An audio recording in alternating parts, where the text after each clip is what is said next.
కథ చివర్లో జరిగేదాన్ని మీరు ఊహించలేరు. ఒకానొక యుగంలో పక్షులకి, మృగాలకి ఘోరాది ఘోరమైన మహాయుద్ధం జరిగింది.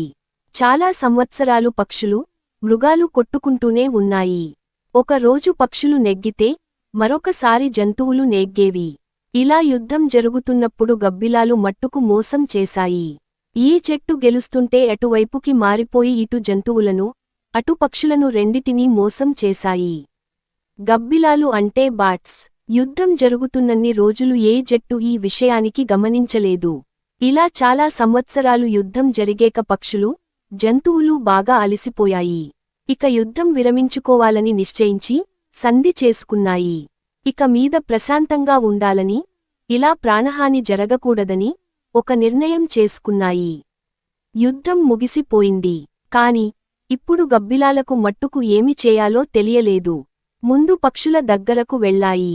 కాని చాలాసార్లు గబ్బిలాలు పక్షులకు విపక్షంగా పోరాడాయని పక్షులు వాటిని దగ్గరకు రానీయలేదు. పోనీలే అనుకుని గబ్బిలాలు మృగాల దగ్గరకు వెళ్లాయి. మృగాలు వాటిని దుత్కారించాయి. ఏ ఆశ్రయం లేని గబ్బిలాలు ఇటు పక్షులు కాలేక, అటు మృగాలు కాలేక ఒంటరిగా ఉండిపోయాయి.